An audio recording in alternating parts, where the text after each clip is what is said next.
အဲ့တော့ဘာပြောမလို့ဆိုလို့ရှိရင်မြတ်စွာဘုရားရဲ့တည်င်းကျွတ်မိန်ခွန်းဘုရားရှင်ရဲ့ဝါကျွတ်မိန်ခွန်းတော်ဆိုတာလေးကိုဘုန်းကြီးတို့နည်းနည်းပြောပြဘုရားရှင်ရဲ့ဝါကျွတ်မိန်ခွန်းဆိုတော့ဘယ်ဝါကျွတ်တယ်လဲပြီးပထမဝါကျွတ်ချက်မဟာသက္ကရာတရားသောကဆောင်လည်းပြေမှာဖြစ်တဲ့ဘုရားအဲ့ဒီတရားသုံးခုနဲ့ရဲ့ဝါဆိုလည်းပြေမှာကာသိတံပါရမတိနိကမိဂရာဝမှာသွားပြီးတော့ဝါကတ်တယ်အဲ့ဒီမှာတဝါတွင်မြတ်စွာဘုရားတရားဟောတာယဟန္တာအပါ60ရတဝါတွင်ဟောတော်မူတဲ့သုဒ္ဓံကတရားနှစ်ပုဒ်ပဲဓမ္မစက်ကသုံးနဲ့အနတ္တသုံးဆိုတဲ့ဒီနှစ်သုတ်ဒါမြတ်စွာဘုရားရဲ့ဒါပထမတရားဥများဖြစ်ကြဓမ္မစက်ကသုတ်ကတော့သစ္စာဉာဏ်ကိုလောကမှာတိဆောက်အနတ္တသုတ်ကတော့အတ္တဝါဒကိုဖြူဖြက်အဲ့ဒီတရားနှစ်ပုဒ်နဲ့မြတ်စွာဘုရားစီယုံဟောပြောတော်မူတာယဟန္တာ60ရ60သောယဟန္တာရှင်မြတ်တွေနဲ့မိဂရာဝမှာဝါကအဲ့ဒီပထမဝါကျွတ်တဲ့ဒရင်းတော်လမ်းကြီးမှာမိဂရာဝမှာယဟန္တာအပါ60တို့မြတ်စွာဘုရားမိန့်ကြားတဲ့မိန့်ခွန်းဟာဘုရားရှင်ရဲ့ဝါကျွတ်မိန့်ခွန်းဘုန်းကြီးတို့ကဒီလိုတိုက်တယ်ပေးပြီးတော့အားလေးဘုန်းကြီးတို့ပြောပြသရထဘိကဝေသာရိကံဘဟုဇနာဟိတာယဘဟုဇနာဒုက္ခယလောကနုကမ္ပယအခါယဟိတာယဒုက္ခယဒေဝမနုဿာနံအဲ့ဒါမြတ်စွာဘုရားဤ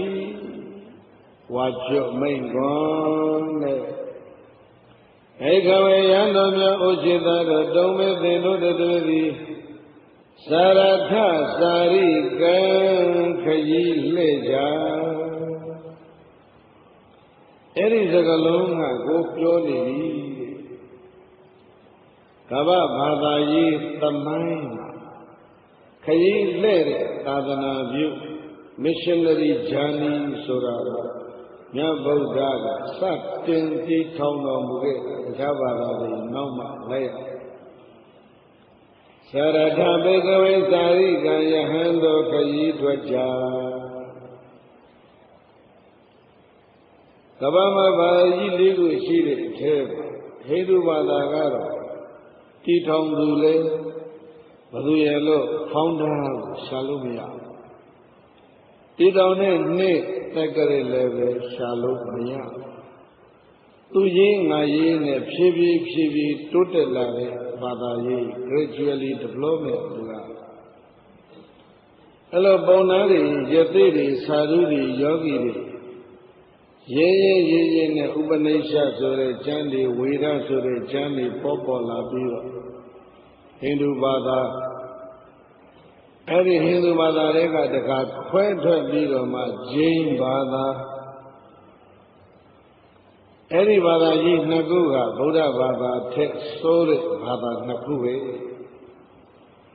ဂျိန်းကိုတည်ထောင်တဲ့ဂျိန်းဝါဒကိုဂျိုင်းနေစဉ်ကိုတည်ထောင်တဲ့ပုဂ္ဂိုလ်ကတော့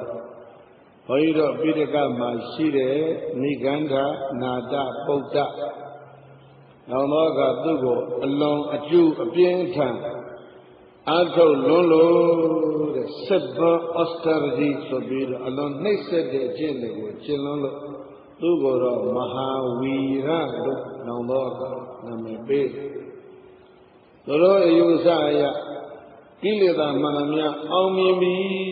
ဆိုပြီးတော့လည်းသူတို့ကသူတို့ခံတဲ့နာမည်ကဇိနအဲ့ဒါကိုပဲကလားတွေကဇိနလို့ဖတ်တာနောက်တော့ဂျိန်းဘာသာဖြစ်သွားဝေသာလီသာမြတ်စွာဘုရားတဲ့နှစ်30လောက်သူကပူဆိုး အဲ့တော့ဗာပြောတယ်လဲလို့ဆိုတော့ဗုဒ္ဓရှင်တော်တဲ့စိုးတဲ့ဘာသာနှစ်ခုဟာဟိန္ဒူနဲ့ဂျိန်းဟိန္ဒူဘာသာကိုဖောင်းထားတဲ့တည်ထောင်တဲ့နှစ်တည်ထောင်သူနဲ့တည်ထောင်တဲ့နှစ်ရှာဖွေလို့မရနိုင်ဘူးနောက်ပို့ပြီးတော့ထူးတဲ့လက္ခဏာကဟိန္ဒူဘာသာကလှည့်လည်သွားလာဟောပြောလို့သာသနာပြုတဲ့ missionary အလုံးဆိုတာဟိန္ဒူမှာမရှိဘူးဂျိန်းဘာသာဝင်တွေမှာတော့မယမနာလှည့်လည်သွားလာတရားဟောတဲ့ missionary လုပ်ငန်းဟာဂျိန်းမှာရှိဘုဒ္ဓဂျိန်းဘုန်းကြီးတွေမယမနာအိန္ဒိယပြည်ကြီးမှာအဝတ်မရှိပဲသွားတော့မယ်လာတော့မယ်လှည့်လည်တော့မယ်အဲ့ဒီနောက်မှာခရီးသွားသာသနာပြုတဲ့လုပ်ငန်းကိုစနစ်တကျတည်ထောင်တော်မူတာကတော့မြတ်ဗုဒ္ဓပဲဖြစ်အဲ့တော့ခရီးသွားသာသနာပြုလုပ်ငန်းကိုတည်ထောင်တော်မူတဲ့မြတ်စွာဘုရားကဘယ်လိုစသလဲဆိုတော့ပရမဝါချွတ်တဲ့ဝါချွတ်မိန်ခွန်းမှာတဲ့ဒီလိုခြားခြားပြောထားသရထဘိက္ခဝေစာရိကံဘဟုဇဏဟိတယဘဟုဇဏဒုက္ခယလောကနုကံပါယအတ္တယဟိတယဒုက္ခယဒေဝမနုဿာနံယဟန်တို့ခရီးထွက်ကြခရီးထွက်ဖို့တိုက်တွန်းတယ်မြေထဲချောင်းထဲမှာရေဟာမပြတ်စီးနေလို့ရှိအဲ့ဒီစီးနေတဲ့ရေရှင်ဟာသူတတ်ရှင်းflowing water is clear တဏှာကတခုခုနုံနေတမန်နေတုတ်လို့ဆို့လို့ပိတ်သွားပြီဆိုလို့ရှိရေစီးရတော့ဒါကိုရေသေးခေါ်တာအဲ့ဒီရေသေးဟာဘာဖြစ်လဲပိုးလောက်လမ်းနေပါလေတွဲရင်ကြီးတွေတက်လာတယ်ညစ်ပတ် dead water is dirty အဲဒါကြောင့်မပြတ်ခရီးသွားနေတာဟာမပြတ်စီးနေတဲ့ရေလိုပဲဒီလိုသာကဲတန်ရှင်းတဲ့ယဟန္တာကြီးမဖြစ်တောင်မှသူကအစွန်းနှစ်ခုကလွတ်တဏှာတညာအိမ်နေတိုင်းခရီးသွားအစွန်းနှစ်ခုသူလွတ်တခုကဘာလဲဆိုတော့တဏှာကသိပြီးတော့ခရီးဦးကြိုဆိုခြင်းနေရာပေးခြင်းအဲဝပြုခြင်းနေအလွန်ကောင်းလို့တာယာမယ်လို့မကြံတဲ့တရားအေးပြီးတော့ဆက်သွားရတော့သူက attachment မှာလွတ်သွားအာတဏှာကတော့ကောင်းကောင်းလည်းမကြိုဆိုဘူးကောင်းမွန်စွာလည်းနေရာလည်းမပြေဘူးကောင်းမွန်စွာလည်းမပြုစုမဆောင်ချောက်ဘူးအဲ့လိုနေရာမျိုး2ည3ညအိပ်ပြီးတော့တခါတည်းဒလိမ့်လင်းတပိန်ပင်နဲ့စိတ်ညစ်နေမယ်အစားတရားတညတဲ့အိတ်ဟောပြီးထွက်သွားတာဒါအကောင်းဆုံးအဲဒါကြောင့်အနိဋ္ဌလို့ခေါ်တဲ့ unpleasant ပေါ့အဲ့ဒီအနေအထားမျိုး situation unpleasant situation ဘယ်လိုပဲတွေ့နေစေကမှုမပြတ်သွားနေတဲ့ပုဂ္ဂိုလ်တဲ့ဒီတက်ဆိုတဲ့စိတ်ညစ်စရာလည်းမဖြစ်တော့အာနေတဲ့ဘွယ်တွေသိကောင်းပြုစုအယူရတွေကောင်းနေလို့လည်းပဲ pleasant situation မှာ attach လည်းဖြစ်เสียမလို့အဲ့ဒီနှစ်ခုလွတ်နေတဲ့ယဟန်ဟာဘုရားကစီးနေတဲ့ရေလိုပဲတဲ့သူကဒီ attach နဲ့ဒီ attach ကင်းတာကိုပဲ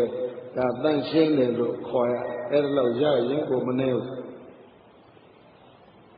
အဲ့ဒါဣတာလီယန်ဆရာတော်ကြီးဥလောကနာထကဒုတိယကဘာဆက်မှာရုံးကနေပြီးတော့ဘုရားကရာကိုဘုရားဖူးဖို့လာတာ2နှစ်ကြာဘုရားဖူးပြီးတော့သူ့အတွေ့အကြုံခရီးသွားအတွေ့အကြုံ2နှစ်အတွေ့အကြုံကိုစာတအုပ်ရေးတယ်စာအုပ်ကလေးရဲ့အဆုံးမှာ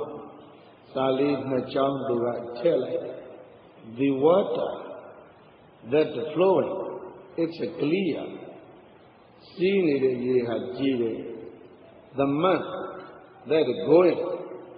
traveling is pure သွားနေတဲ့ဘုန်းကြီးလည်းပဲတန်ရှင်းတယ်လို့သူအဲ့လိုလေးရေးတာဘုန်းကြီးကကြိုက်လို့ဘာကြောင့်ဒါရေးတယ်လဲလို့ဆိုတော့ခုမြတ်စွာဘုရားကိုယ်တိုင်ဒီပင်လျင်ဘုရားဖြစ်ပြီးဗောဓိပင်နာမှာ49ရက်ပဲ response အနားယူတာ ဘောဓိပင်တပတ်လည်မှာခုနှစ်ဌာနမှာ9 ရက်စီနေတာဟာ the rest အနားယူတာသမပတ်နဲ့အနားယူပြီးတော့49ရက်လက်ရှိရောသွားတော့တာပဲပြိဋိဘဆံတဲ့အထိမရက်မနာသွားပြိဋိဘဆံမဲ့နေ့ညနေကြမှာရက်အဲ့ဒါကြောင့်သူ့တပည့်သာဝကတွေကိုလည်းပဲမှားသွားတယ်သွားကြမယမနာသွားကြရည်စည်းသလိုသွားသာရထဘိကဝေသာရိကယဟန်တို့ခရီးထွက်ကြသာရထဘိကဝေသာရိကယဟန်တို့ခရီးထွက်ကြဘာအတွက်လဲဆိုတော့ဘဟုဇနဟိတာယ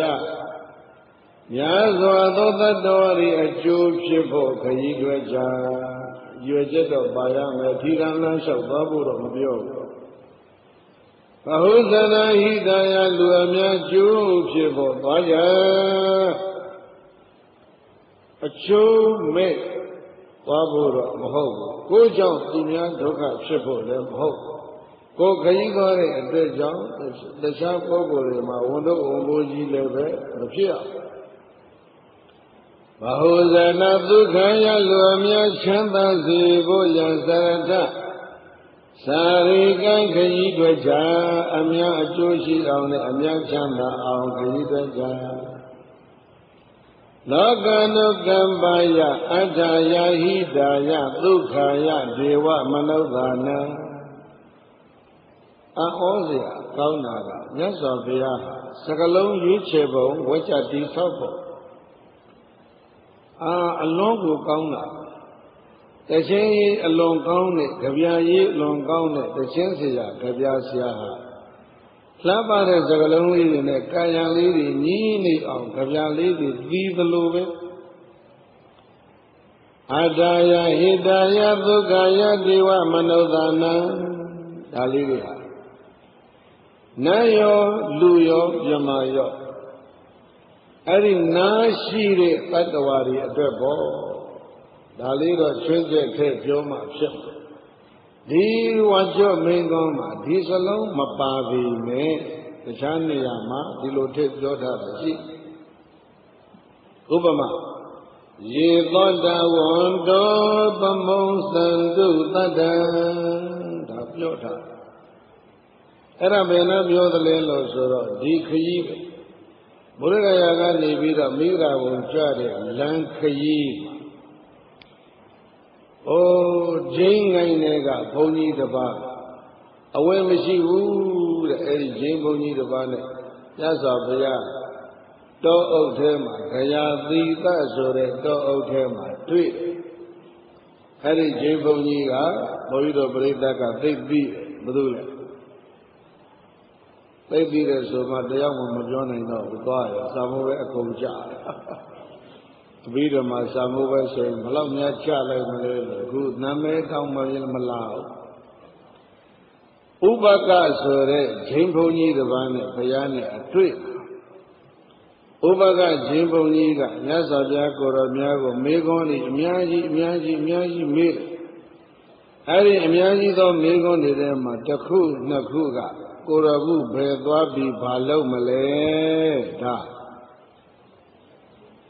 အဲ့တော့ဘုရားကဓမ္မစက္ကံဘဝတိတုံကိသမိကာတိနံပုရံ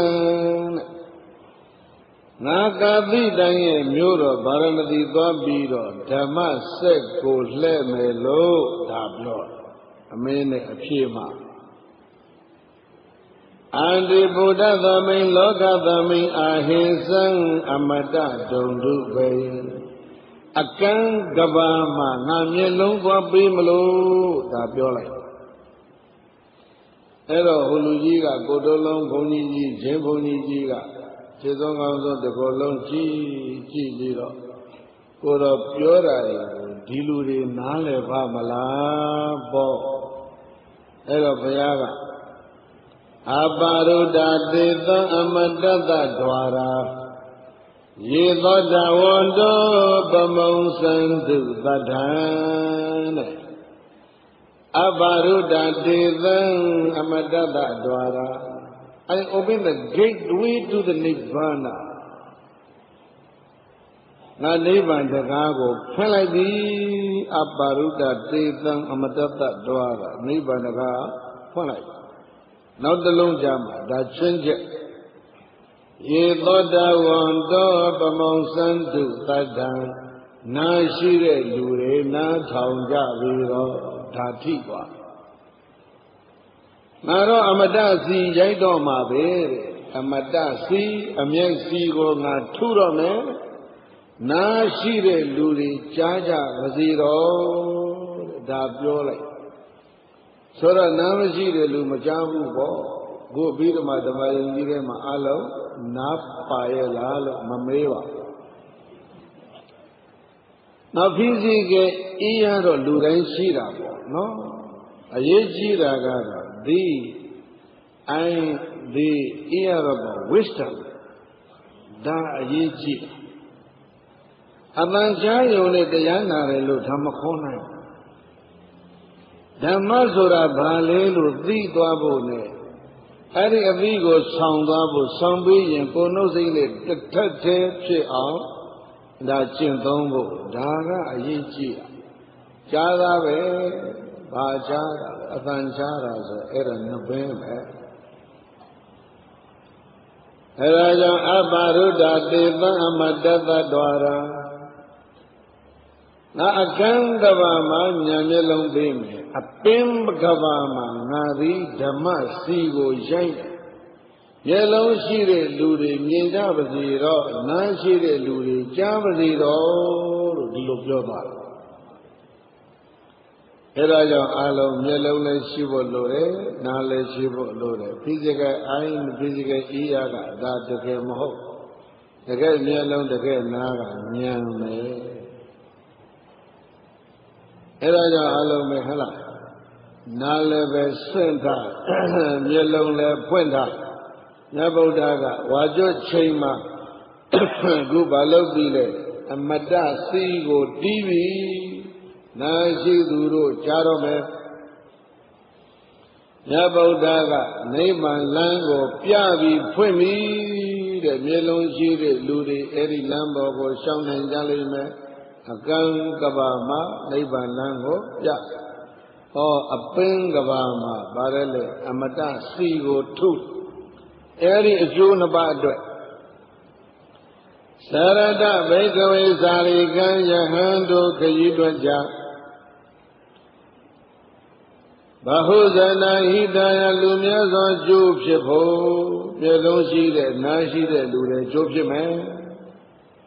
ဘဟုဇနာဒုက္ခယလူများစွာချမ်းသာစေဖို့မျက်လုံးရှိတဲ့နားရှိတဲ့လူတွေချမ်းသာရမယ်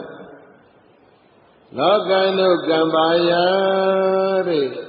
တတ္တဝါလောကကိုစောင့်ရှောက်တော်မူလိုတဲ့စိတ်နဲ့ခရီးသွားကြတတ္တဝါလောကကိုစောင့်ရှောက်ခြင်းနဲ့စိတ်နဲ့ခရီးထွက်တတ္တဝါလောကကိုနှိမ့်ဆက်ခြင်းနဲ့စိတ်နဲ့မသွားနဲ့လို့ဆက်ခြင်းဘက်အဓိပ္ပာယ်ကိုလည်းယူလို့ရတယ်ဥပဒေကောတိကဒေသနာပဲဒါကအထာယဣဒယသုခယဒေဝမနုဿာနဒေဝမနုဿာနနတ်နှင့်လူအပေါင်းတို့၏အထာယပြစ္ဆုတ်ပံကျိုးပြဖို့ဟိတာယသန္တရာကျိုးပြဖို့ဒုက္ခယသူတို့ရဲ့တဏ္ဍာမှာကိလေသာဘေးကင်းဝေးရင်သူတို့တွေချမ်းသာရစေဖို့သာရတကာရိကံခရီးထွက်ကြလို့ဘဂဝါဘုရားရှင်ကိုရောမြတ်သည်ပထမပဝါရဏဓိဝတိပေါ့ပထမဝါကျွတ်လို့ပဝါရဏပြုပြီးတဲ့နေ့တုန်းကသတိမတ္တနာဘိက္ခုန6ကျိတ်သောယဟန်တို့ဟာဣမံဩဝါဒဤဩဝါဒဒေသနာတော်ကိုတေတေတိကရုဏာရှိထာမေတ္တာအဖြင့်မိန်ကြတော်မူခဲ့ပါပေ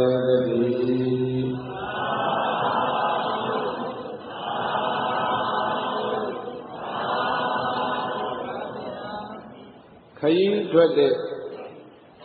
ခရီးထွက်ပြီးတော့သာသနာပြုဆိုတဲ့လုပ်ငန်းကိုမြတ်ဗုဒ္ဓကဒီလိုဆက်သွားတယ်ဆိုတာလေးကိုအလုံးအားသိစေချင်တာသာသနာပြု missionary ဆိုတာသွားပြီးတော့ဟော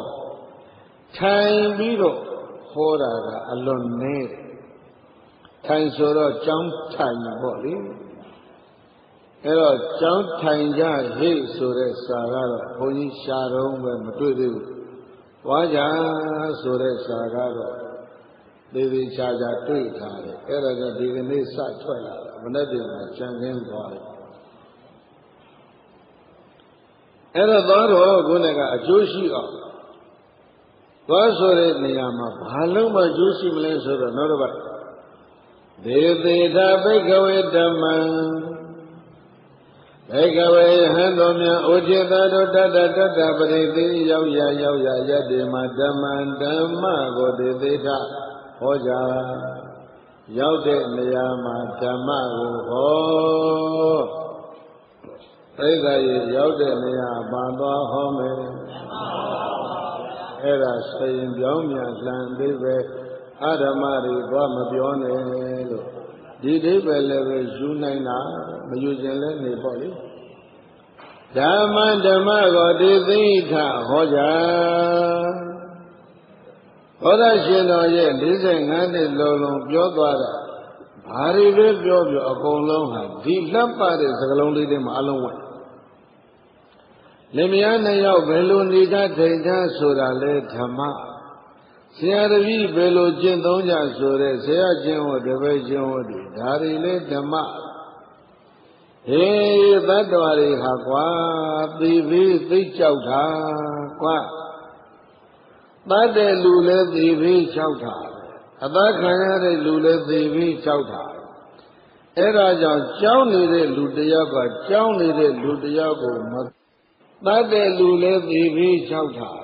အသက်ခံရတဲ့လူလည်းသိပြီးကြောက်တာအဲ့ဒါကြောင့်ကြောက်နေတဲ့လူတယောက်ကကြောက်နေတဲ့လူတယောက်ကိုမတတ်ကြနဲ့ဟာကလေးတွေမွေကြီးရိုက်နေတော့ဘုရားသွားပြောတယ်ကလေးတရားလူကြီးတွေလည်းနာဖို့အဲ့ဒါပါလေဓမ္မအဲ့ဒီလိုမြတ်စွာဘုရားတရားကလူရဲ့အဆင့်အတန်းအနေအထားအသိဉာဏ်ရှိမရှိလိုက်ပြီးတော့ဟောပုံကအမျိုးမျိုးဟောသွားအဲ့ဒါတွေဘုရားရှင်ရဲ့စကားတွေအကုန်လုံး45နှစ်ဝက်ကြပေါင်း84,000မိကေနဲ့ပြောရင်5ခုဟောလားပိဋကနဲ့ပြောရင်3ခုအဲ့ဒါတွေအကုန်ဟာဘာလဲလေဓမ္မငယ်လေးပါဘိုးလေးပါနိဗ္ဗာန်ဒါလေးပဲဓမ္မသုတ်တဝိနည်းပြီးဓမ္မဒါအကုန်ပေါင်းတော့ဘာဖြစ်တယ်ဓမ္မဓမ္မံတရဏံကိစ္ဆာပိဆိုရင်သုတ်တဓမ္မကိုကိုးကွယ်ပါ၏ဝိနည်းမကိုးကွယ်ပါဘူးလို့ခွဲလို့မရဘူးတို့ကတော့အဘိဓမ္မာသင်ဖို့လို့ကွာအဘိဓမ္မာဓမ္မံတရဏံကိစ္ဆာမိတန်တဲ့ဓမ္မတွေတရဏံကိစ္ဆာမိမလုံးနိုင်ဘူးလို့ခွဲလို့ဖြစ်သလားဓမ္မံဆိုရင်အလုံးပါတယ်ဟုတ်လားအဲ့ဒါကြောင့်ဓမ္မဆိုတာဘာလဲဆိုတော့မြတ်စွာဘုရားရဲ့ဟောပြောချက်တွေအလုံးတို့ဤအစုအပေါင်းအဲ့ဒီဓမ္မကိုသိသိထဟောကြားအာတိကလျာဏံအစကောင်းတယ်တဲ့မေစေကလျာဏံအလေအလတ်လဲကောင်းတယ်တဲ့ပရိယောသနာကလျာဏံအဆင့်မြင့်မြင့်လဲကောင်းတယ်ဘိဓာရေဘယ်နှမျိုးကောင်း3မျိုးကောင်းပါဗျာနောက်တစ်မျိုးပြောရင်တော့အာတိကလျာဏံအခြေခံကောင်းတယ် primary stage မှာလဲကောင်းတာမေဇေကလျာဏံအလေအလတ်မှလည်းပဲကောင်းတယ် middle stage ကလည်းကောင်းတာအဲဒီကောင်းလို့ဆိုတော့ပရိယောသနာကလျာဏံ highest stage အမြင့်ဆုံးအနေအထားမှလည်းကောင်းတယ်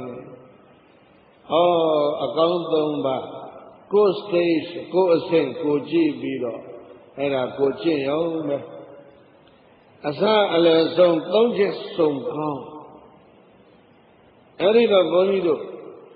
အစကောင်း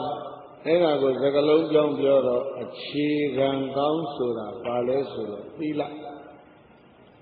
အလယ်အလတ်ကောင်းနေဆိုတာကတော့သမာဓိ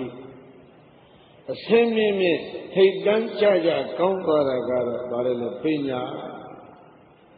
သီလရဲ့သမာဓိရဲ့ပညာရဲ့ ဒါသာသနာ300ကိုဒီလိုသုံးသွား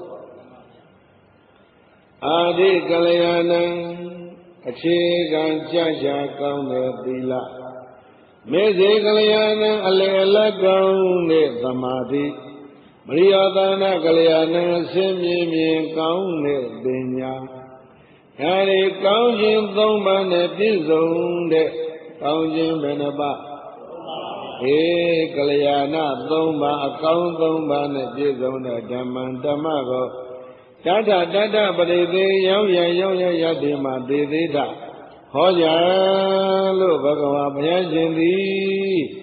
အဝါစကရုဏာရှိတမေတ္တာအပြင်ဟောကြားတော်မူခဲ့ပါပဲတည်း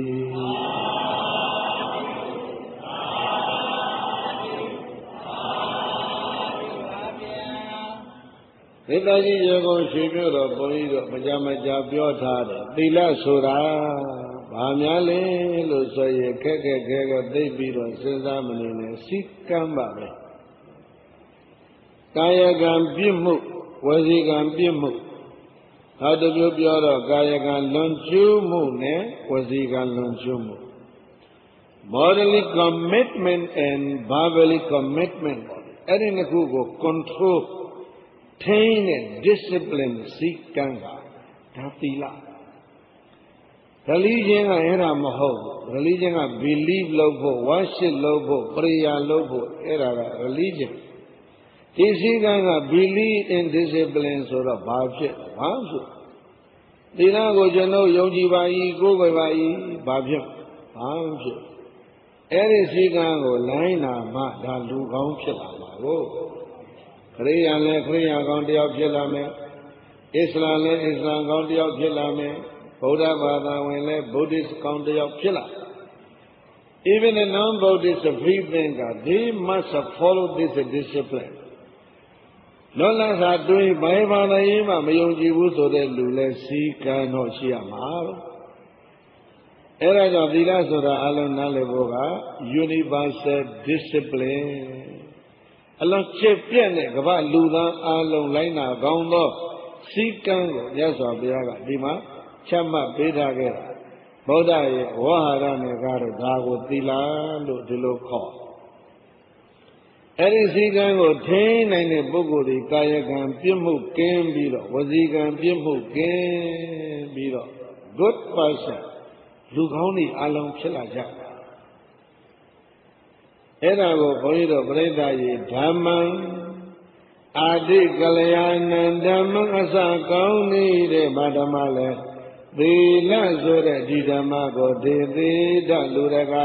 စေကံကောင်းစေဖို့ဟောလိုက်ကြဒါအခြေခံ fundamental discipline taught by the Buddha သီလဆိုတဲ့အခြေခံကောင်းတာကိုဟောပြီးရင်တတ်နိုင်တဲ့ပုဂ္ဂိုလ်တွေနောက်တစ်ဆင့်တက်ဖို့ကစိတ်စည်းကံရှိဖို့လိုပြန်နေတဲ့ပရိသတ်ရဲ့ဘာစည်းကံရှိရ mental discipline စိတ်စည်းကံဆိုတာကကာယကံဝစီကံကိုအိုကိုမူရနှော့မူရကိုခုနကသီလစည်းကံနဲ့ထိန်းတော့ဒီလိုဘာပြစ်မှုမှတော့မရှိဘူးဒုစရိုက်ကာယဒုစရိုက်ဝစီဒုစရိုက်နှစ်ရပေါင်း9ပါးကင်းပြီးတော့လူကောင်းမယ်ဒါပေမဲ့အဲ့ဒီလူကောင်းသူတော်ကောင်းလို့ဝိုင်းပြောတဲ့လူအပေါင်းကထိုလူကောင်းရဲ့စိတ်ကိုဘယ်သူမှမသိသူတော်ကောင်းကြီးပါပဲလို့ပြောခံရတဲ့ထိုသူရဲ့စိတ်ကိုဘယ်သူမှမသိနိုင်အဲ့တော့စိတ်ထဲမှာလွန်ကျူးနေတာတွေတောင်းကျမ်းနေတာတွေပြင်းမနေတာတွေရှိနိုင်တယ်ပါဏိပါဒဝေရမဏိလက်နဲ့လည်းမသတ်ပါဘူးဗဇနဲ့လည်းတတ်လိုက်ဟိလို့မပြောပါဘူးစိတ်နဲ့သတ်နေတာတွေရှိအာရိဒဒနာဝေရမဏိကိုယ်တိုင်လည်းခိုးတော့မခိုးပါဘူးသူများပစ္စည်းယူဖို့လည်းမတိုက်တွန်းပါဘူးခိုးခြင်းစီပေါင်းနေတာတော့ရှိအဲဒီလိုဟာလေအဲ့တော့ mentally နော် violation စိတ်ထဲမှာဖောက်ပြန်ပေါင်းကျမ်းတာတွေကို how to subside ငြိမ်သွားအောင်ဘယ်လိုလုပ်မလဲဆိုသမာဓိကျင့်စဉ်ပေးတာ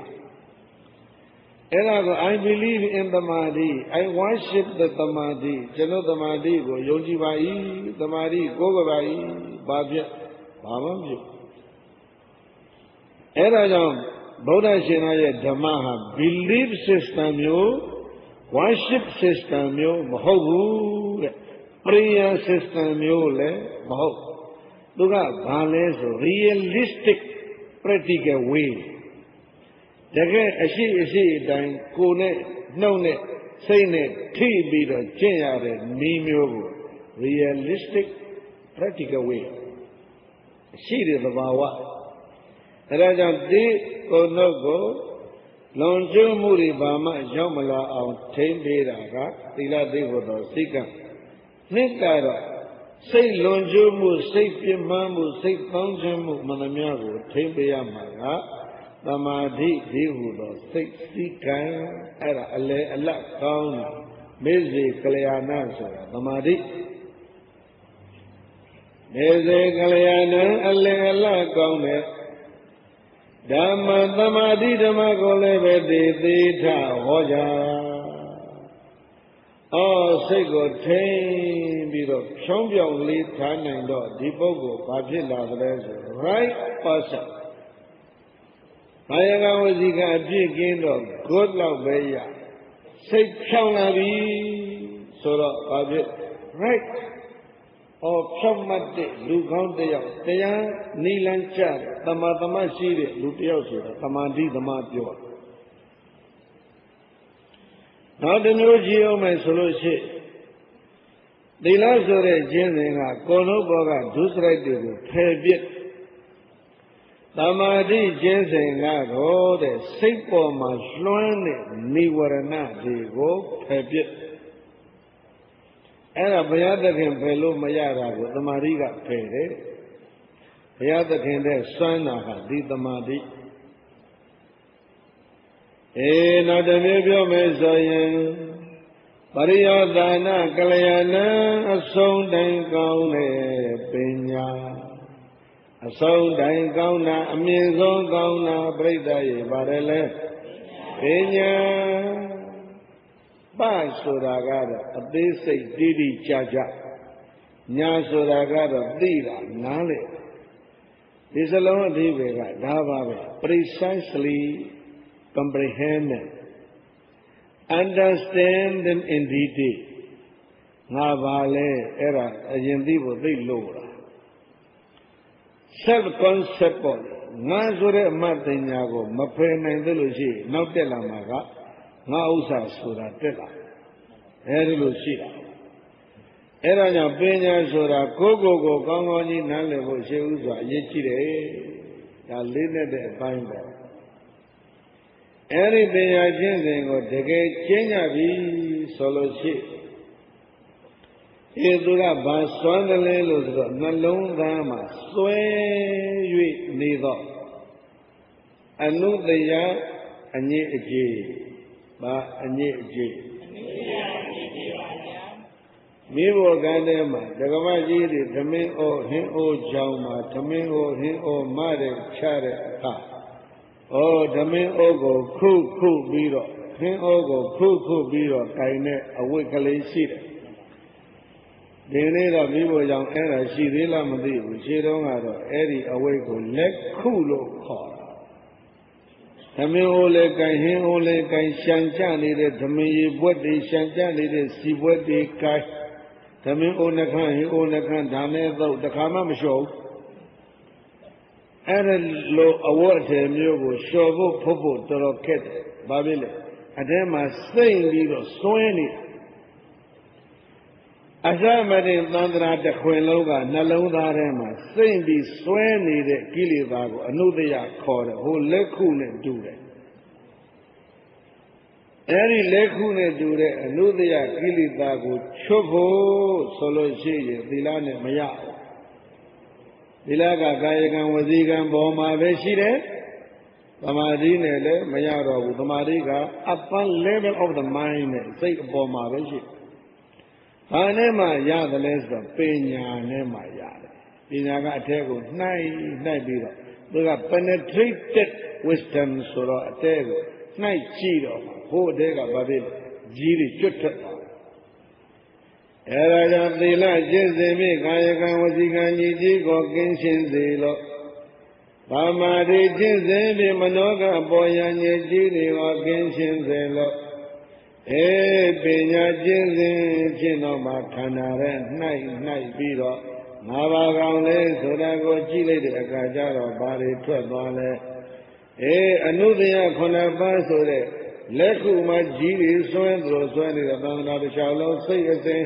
ရုပ်အစဉ်နာစဉ်ခန္ဓာစဉ်မှာဆွဲတဲ့အနုတ္တယအငြိကျေကိုပါနဲ့ဖဲ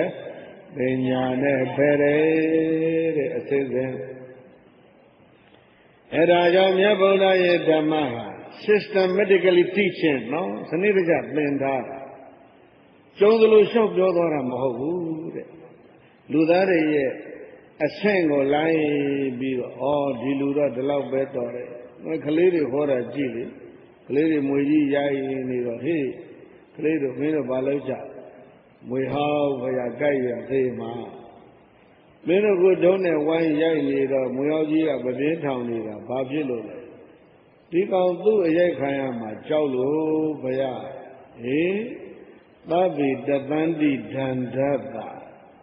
သတ္တဝါတိုင်းကဒုံးနဲ့ရိုက်မှာကြောက်တယ်ကွမင်းတို့ကမကြောက်ဘူးလားကြောက်တာပေါ့ဟာမွေကြီးလေးကြောက်တာပဲကြောက်တဲ့လူကကြောက်တဲ့လူကိုမလုံးနဲ့ဆိုတော့ကလေးတွေဒုက္ခပြီးထွက်ပြေးသွားနော်အဲ့ဒါနဲ့ပဲဘုန်းကြီးတို့ပြိဿကြီးဘာဖြစ်လဲဗုဒ္ဓရှင်တော်ဟာလေကမ္ဘာလောကကိုရှောက်ပြီးတော့စောင့်ရှောက်တော်မူသွားတာကလေးနဲ့တော့အောင်လူကြီးနဲ့တော့အောင်ရှင်နဲ့တော့အောင်ယဟန်နဲ့တော့အောင်အဲ့ဒီလိုဟောသွားတဲ့45နှစ်တရားအကုန်ချုံးလိုက်တော့ stage က3ခုရ primary stage နော်အဲ့ဒါက ethical system နောက်တက middle stage ကျတော့ဘာဖြစ်အဲ့ဒီဥစ္စာကတော့ concentrated system သမာဓိနည်းနောက်တစ်ခုကတော့ဗါလဲဆိုပညာထူထောင်တဲ့နည်း a system how to establish the wisdom ပညာထူထောင်တဲ့နည်းဆိုပြီးတော့သီလသမာဓိပညာအဲ့ဒါမြတ်စွာဘုရားရဲ့ဓမ္မပဲတဲ့ဒီသုံးခုပေါင်းတာကိုဘာခေါ်ကြဓမ္မသီလကျင့်လို့ရှိရင် good ပဲသမာဓိကျင့်တော့ right ပညာကျင့်လို့ရှိရင်အနုတ္တယအငြိအကြီးအကုန်ထွက်သွားတဲ့အတွက်ကြောင့်ဗါလဲလားnoble အရိယာဒီလိုဖြစ်အဲ့ဒါတော့လူဘဝကဘယ်နှဆင့်တက်သွားလဲဆိုတော့ good standard ကနေပြီးတော့ right standard အဲ့ဒီကနေပြီးတော့ noble standard အဲ့ဒါကြောင့်မလို့ဓမ္မဆိုတာဘာလဲဆိုတော့လူဘဝကိုအဆင့်မြင့်ပေးတဲ့နေစနစ်မျိုးကိုဘာခေါ်မလဲဓမ္မအဲ့ဒါမယမနာသွားပြီးတော့ရှောက်ပြောကြကွာတဲ့ယဟန်ဘယ်နှပါးကိုတိုက်တွန်းတာအပါ60တော့ကိုမြတ်စွာဘုရားဝါကြော့ချိန်ပေးတဲ့အဲ့ဒါမိန်ခွန်းဖြစ်ပါဘုရားရှင်ရဲ့ဝါကြော့မိန်ခွန်းဆိုတာဒါပဲအာတိကလျာဏအစ၌ကောင်းတဲ့သီလမင်းစေကလျာဏအလေကောင်းတဲ့သမာဓိပရိယောသနာကလျာဏဆုံးကောင်းတဲ့ဘာပါလဲပညာအဲဒီလိုဓမ္မကိုတည်သေးတာဟောကြဓမ္မကိုဟောနောက်တကမြတ်ဗုဒ္ဓရဲ့ဒီဓမ္မရဲ့ဂုံ3ပါးကလျာဏဂုံ3ပါးသိပြီးနောက်ဟိုဘက်ကဂုံလေးတွေဂုံလေးဘာပြောလဲဆိုတော့ငါဘုရားရဲ့ဒီဓမ္မငါတည်ဆောက်တဲ့နေရာမှာတဲ့ပဋ္ဌံသဗျင်ဇနံကေဝလပရိပုံဏံပဋ္ဌံဘုရားရှင်တော်ပြောလိုက်တိုင်းသောစကားလုံးဟာဘာရှိလဲ meaningful အဓိပ္ပာယ်ပြည့်ဝအဓိပ္ပာယ်ကင်းမဲ့တဲ့စကားလုံးတွေကဘုရားရှင်တော်ဘယ်တော့မှမပြောအဲ့ဒါပဋ္ဌံနောက်တကစကလုံးကအဓိပ္ပာယ်တွေတော့သိကောင်းတာပဲတဲ့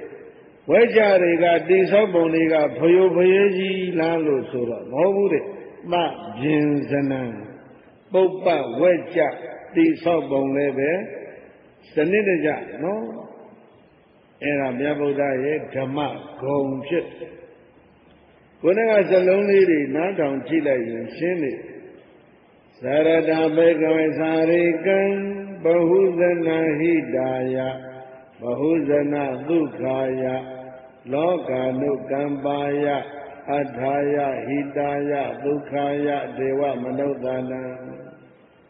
These sentences are systematically arranged now. Sanidaya Yita Dilupyolo Ya.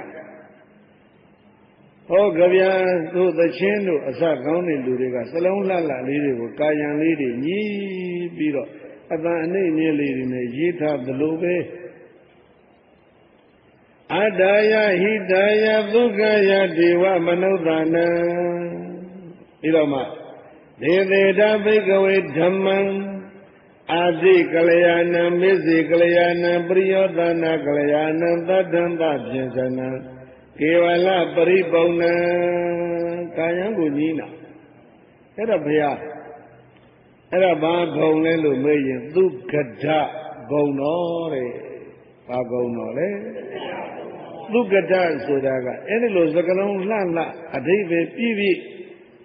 Sagan Pyoda Gongo Dukada Darugo Dawamu Pionoma Dukada Pit Sagango Suren Sura Kalukang Adi Kalayana Mizi Kalayana Priyodana Kalayana Tadanta Jizana Tadam Bane Bizone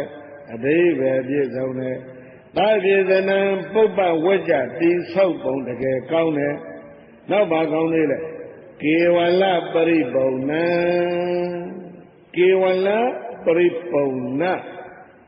Yo Bavarele Totally perfect Jesus ya Hagwe Shaji Jesus ya Hagwe Shaji Birga Bomo Badu Pigeon Jesus ya Hagwe Ship Ben Novo Abortion Ship Ninero Nayama, Chouching Dane Mangaro, the Seaway Beater, Pitago, Shajid, Pizia Hawele, Tuira Mamuja Vude, Benovo Bojane, Tuira Mamuja Vude, Chouching no Dane Buido Baluzale, reconfirm. Tapdele debut. Era Bubagola, Kiwala, Paripona. Ero Shivakatamaga, Burma Denga made a Megoni Jijiva. Do you have any idea to rewrite to new style, new form? Bones and did the unit, Dipiticago, Pian Yibu, made no idea, man, she the last. No, sir, a column. Unanimously comment. Can't go to the Bama Machine Balloon, a tea pewter. Mahayana Jama Competitor. Hiravaraga Dilo Toa. Erajan D, and Nadibele, Shire, Ne, Popa Wecha, Anita Babile, Magane, now Donga Barele, Pizia, Haguele, Mashiv, no Sia, Apule, Mashivu. What legally is only low, Bagong, Yomlesoy, Kiwala, Paripona. Enarisho Hoya, Tabiore. Nadana Benedict on a Gadina, Boba Dizo Bodega, Kevala, Bribona, Pizia, Hagwele, Maginosia, Bojane, Magi, what did you say in it? Tama, Damago, Devita, Hoja, Lobaga, Yaji, Pati, Beku, Chonse, Hanorogo, Awazagruna, Shida, Meda, Ajim, Menjaro, Mugava, the tea.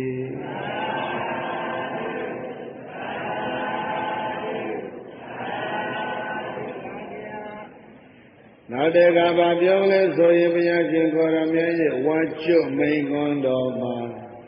Ma Igida Dwe Agamita Jahanoga Eddie Chimaya Jingorana, see you no Mulu, Breda, Dadana Maya Hansen, Benabaya, Aba Chowsere, Nabadwe, Dombadwe, Dwala, Dadana, Piambore, a shake a honga. Along Nimelo organization body, Keluri, Bioda, and Joy, COE, no, yeah, Bello Lozo, did it.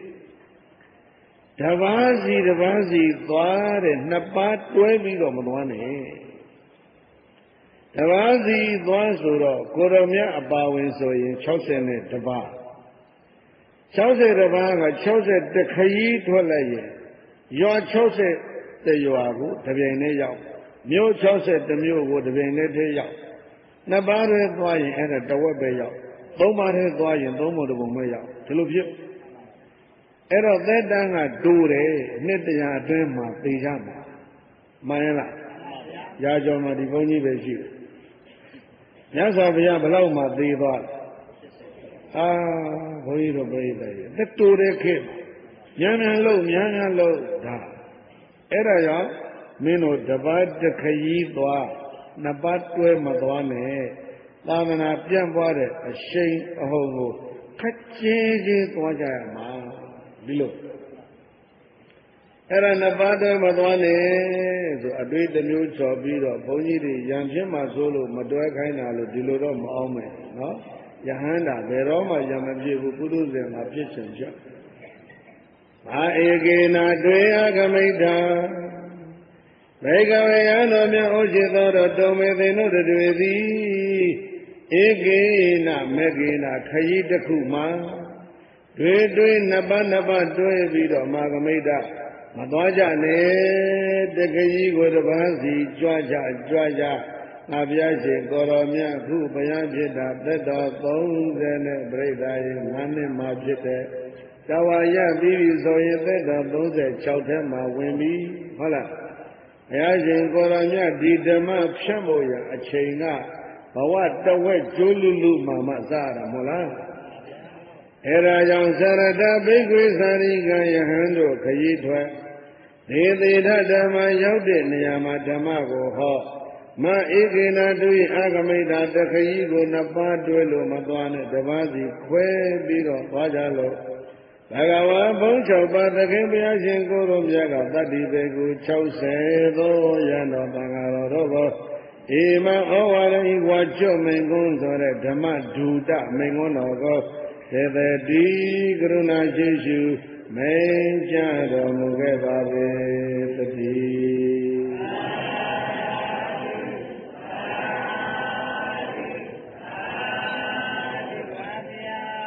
အဘိဓမ္မာအခါရနေ့မှာဘုန်းကြီးတို့အဘိဓမ္မာအကြောင်းပြောဖို့မလိုတဲ့အတွက်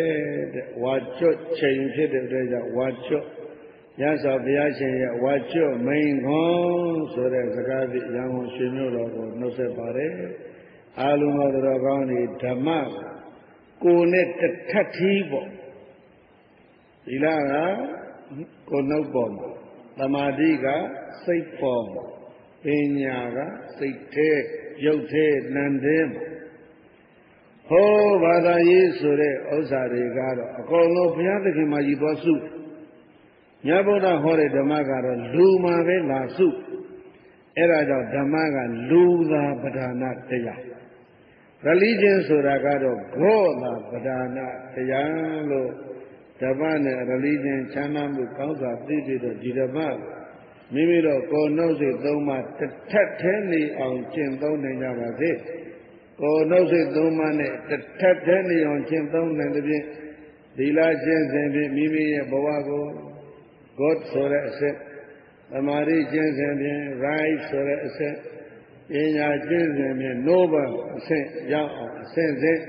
ဘဝကိုမြင့်တင်နိုင်ကြပါစေလို့တိုက်တွန်းပြီးတော့ဒီကောင်းချုပ်ပါပြီ။ခိုင်အားလုံးလိုက်ဆိုကြဣဒာမေပုံညာမောရိညာဏတပစ္စယဟောတုရှင်ဘုရားဘုရားတပည့်တော်တို့ဤဓမ္မဒါနဓမ္မပူဇံဓမ္မသဝနာ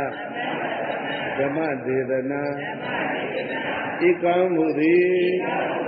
မောရိညာဤအထောက်အပံ့ဖြစ်ပါစေတည်းဤကောင်းမှုကုသိုလ်ဖို့ကို30ပုံရှင်လီကုန်သောနတ်လူပြမသတ္တဝါပေါင်းတို့အား အညီအမျှဝေငှပါကောင်း၏တို့တို့များစွာသတ္တဝါတို့သည်ဤကောင်းမှုအဖို့ကိုကြားသိကြား၍အပြရ၍ဝမ်းသာကြသည်ချမ်းသာကြသည်ဖြစ်ပါစေသောမြတ်